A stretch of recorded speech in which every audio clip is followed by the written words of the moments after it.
ଏହି ଭିଡ଼ିଓଟା କେବଳ ସେଇମାନଙ୍କ ପାଇଁ ଯେଉଁମାନେ ସ୍ୱପ୍ନ ସିନା ଦେଖନ୍ତି କିନ୍ତୁ ତାଙ୍କ ଦାୟିତ୍ୱ ତାଙ୍କୁ ଆଗକୁ ଯିବାରେ ଅଟକାଇଥାଏ। ଗୋଟେ ସତ କଥା କହିବି ସାଙ୍ଗମାନେ, ଗୋଟେ ଗରିବ ପିଲା ମନରେ ନା ବହୁତ କିଛି ଆଶା ଥାଏ, ବହୁତ କିଛି ସ୍ୱପ୍ନ ଥାଏ, ସେ ଆଗକୁ ବହୁତ କିଛି କରିବ। ମୋ ମନରେ ବି ମୁଁ ଏମିତି ବହୁତ କିଛି ଭାବିଛି ଯେ ଆଗକୁ କରିବି।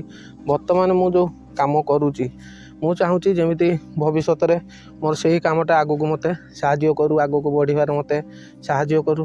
ମୁଁ ବି ସେଇଭଳିଆ ମୋ ଜୀବନରେ ମୁଁ କିଛି ଗୋଲ୍ ନେଇକି ଚାଲିଛି। ମୁଁ ଯେଉଁ କାମ କରୁନି ନା ସେଥିଲାଗି ମୋର ଗୋଟେ ଛୋଟ ଜାଗା ଦରକାର ହେଉଛି, ଯେଉଁଟାକି ମୁଁ ସେଇଠି ଘର କରିବି, ତା ସହିତ ଗୋଟେ ବାଣ ଲାଇସେନ୍ସ କରିବି, କାହିଁକିନା ସେଇଟା ଦରକାର ହୁଏ। ତ ମୁଁ ବୁଝାବୁଝି କରିଛି। ବଡ଼ ଭାଇର ବି ବାହାଘର ହେଇନି ନା, ପୁଣି ଭଉଣୀର ଯାହା ବି ବାହାଘରରେ ଯାହା ବି ଖର୍ଚ୍ଚ ହେଇଥିଲା, ମାନେ ଗାଁ ଗହଳିରେ ଆପଣମାନେ ତ ଜାଣିଥିବେ, କିଏ ହାଣ୍ଡି ହଉ, ଗରିଆ ହଉ, ଖଟ ହଉ, ଫ୍ରିଜ୍ ହଉ, ପଲଙ୍କ ହଉ, ଏସବୁ ବି ସୁଝିବାରେ ଥିଲା।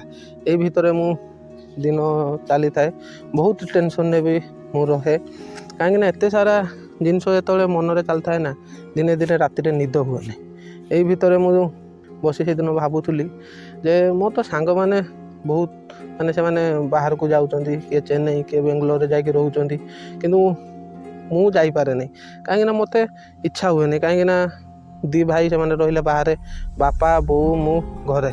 ସେଥିପାଇଁ ମୁଁ ପ୍ରାୟ ଟାଇମ୍ ବି ବୋଉକୁ କହେ ଯେ ବୋଉ ମୁଁ ବାହାରକୁ ଯିବି, ବାହାରେ ପଇସା ରୋଜଗାର କରିବି, କେତେ ସୁଖରେ ରହିବା। ବୋଉ କିନ୍ତୁ ମୋତେ ମନା କରେ, କହେ ନା ପୁଅ ତୁ ଯା ନା ବାହାରକୁ, କାହିଁକିନା ତୁ ଯଦି ପଳେଇବୁ ଆଉ ମୋ ଦାୟିତ୍ୱ କିଏ ନେବ, ମୋର ଦେହ ଖରାପ। ବୋଉକୁ ସେତେବେଳେ ମେଡ଼ିକାଲ ଆମେ ଭଦ୍ରକ ନେଇକି ଯାଉଥିଲୁ, ସେଠି ଜଣେ ଡାଇବେଟିସ୍ ସ୍ପେଶାଲିଷ୍ଟ ଡକ୍ଟର ଥିଲେ, ତ ତାଙ୍କୁ ସେଠି ନେଇକି ଯାଉଁ, ସେଠି ଟ୍ରିଟମେଣ୍ଟ କରୁ। ଆଉ ବାପା ଏକୁଟିଆ କ'ଣ କରିବେ, ଘରେ ଚାଷ, ଗାଈ ଛେଳି, ଏପଟେ ପୁଣି ବଜାର ବାଟ।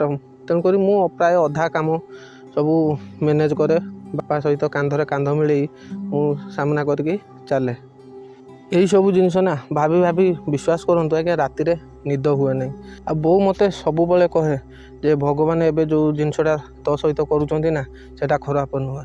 ଭଗବାନ ବୋଧେ ତୋତେ ପରୀକ୍ଷା କରୁଛନ୍ତି, ଦେଖୁଛନ୍ତି ୟାକୁ ମୁଁ ଏତିକି କଷ୍ଟ ଦେଉଛି ତ ଇଏ କେତେ ସହିପାରୁଛି କି ନାହିଁ। ଆପଣ ତ ଜାଣିଥିବେ ଗୋଟେ ମିଡ଼ିଲ୍ କ୍ଲାସ୍ ପିଲା ମନରେ କେତେ ଦୁଃଖ ଥାଏ, ଆଉ ଭଗବାନ ତାକୁ ହିଁ ବେଶୀ କଷ୍ଟ ଦେଇଥାଏ। ତ ଏଇ ଭିତରେ ଏଇସବୁ ଜିନିଷ ଭାବି ଭାବି ମାନେ ରାତିରେ ନିଦ ହୁଏ ନାହିଁ। ମୁଁ କିନ୍ତୁ ମୋ ବୋଉ ପାଖରୁ ଏଇଆ ଶିଖିଛି ଯେ ନିଜ ଛୁଆକୁ ନା ଭଗବାନ କେବେ ବି ଦୁଃଖ କଷ୍ଟ ଦିଅନ୍ତିନି। ମୋ ମନରେ ମୋ ବହୁତ ଆଶା ଅଛି ଯେ ଭଗବାନ ଆଜି ସିନା ଆମର ପରୀକ୍ଷା ନେଉଛନ୍ତି, କିନ୍ତୁ ଆଗାମୀ ଦିନରେ ଆମ ସହିତ ଭଲ ଘଟିବ। ମନକୁ ଯେତେବେଳେ ଏଇଭଳିଆ ସବୁ ଭାବନା ଆସେ ନା, ସେତେବେଳେ ମୁଁ କେବଳ ଭଗବାନଙ୍କୁ ହିଁ ଡାକିଥାଏ। କାହିଁକିନା ଗୋଟେ ଗରିବ ଲୋକର କେହି ସାହା ଭରସା ନାହିଁ, ନା ସାହି ପଡ଼ିଶା, ନା ବନ୍ଧୁବାନ୍ଧବ।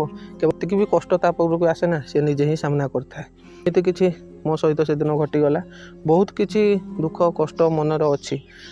ଆଗକୁ ଆଗକୁ ଆପଣ ସବୁ ଜାଣିପାରିବେ ଯେ ଗୋଟେ ଗରିବ ପିଲା ନା ତା ଜୀବନରେ କେତେ କଷ୍ଟ କରିଥାଏ। ମୁଁ ଆଶା କରୁଛି ଆପଣଙ୍କୁ ଆଜିର ଏଇ ଭିଡ଼ିଓଟା ବହୁତ ସାରା ଭଲ ଲାଗିବ। ଯଦି ଭଲ ଲାଗିବ ଭିଡ଼ିଓ ଗୋଟେ ଲାଇକ୍ କରିକି ଗୋଟେ ଭଲ କମେଣ୍ଟ କରିବେ।